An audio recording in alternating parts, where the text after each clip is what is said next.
Sur les réseaux sociaux notamment, enfin, que quand les chiens aboyaient, il était très difficile de faire entendre les faits et la vérité.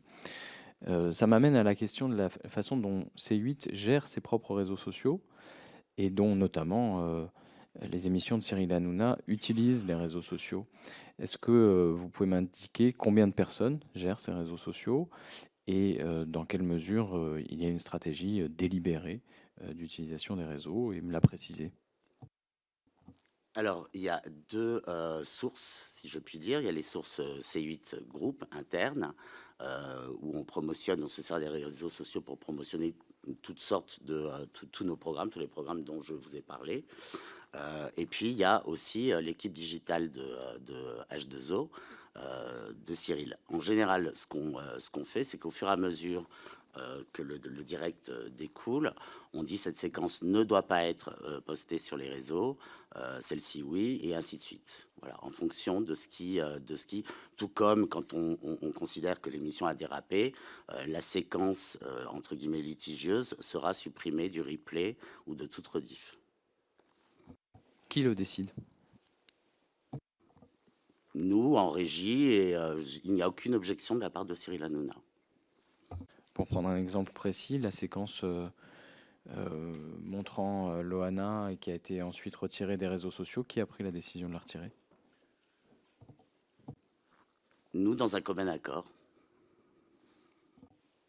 Est-ce que vous pouvez nommer les personnes qui sont réunies dans ce cas-là pour prendre la décision?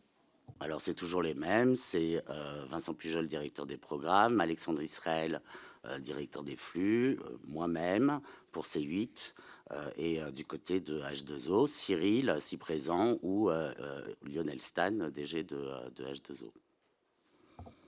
Toujours sur ce cas précis, quelles considérations vous ont fait penser qu'il fallait retirer ces extraits des réseaux sociaux? Alors, je vais pas répondre très clairement à votre question. C'est de oui, voilà. Ce que je peux dire concernant Loana, qui a fait un certain bruit, Loana, on l'a su depuis toujours. Il y a une véritable affection, et un immense respect entre Loana et Cyril Hanouna. Loana a elle-même témoigné, du fait qu'on lui ait donné la visibilité. Vous savez, quand on a été Loana, c'est un phénomène de société à l'époque du loft, ce qui lui a permis pendant un certain temps de commercialiser son nom, de faire des disques, d'être dans la lumière. La lumière manque assez vite quand vous n'y êtes plus. Nous, à chaque fois que Loana a contacté les équipes de rédaction de H2O pour nous demander de se montrer, de nous donner des nouvelles, Cyril l'a accueilli comme ça, comme il le dit. Il n'y a pas plusieurs Cyril Hanouna, hein, il y en a qu'un, en disant c'est comme ma cousine, donc Loana a besoin de s'exprimer, on va lui donner la tribune qu'elle souhaite dans l'émission. Certains ont trouvé que c'était dégradant pour elle. Elle affirme le contraire. Nous, on l'a fait, je pense, avec l'envie de lui faire plaisir et bienveillance. Et si je peux juste simplement préciser, pardon, l'ARCOM nous a sollicité sur cette séquence et nous avons répondu dans le cadre d'une demande d'observation. Vous pourrez nous transmettre les observations dans ce cas.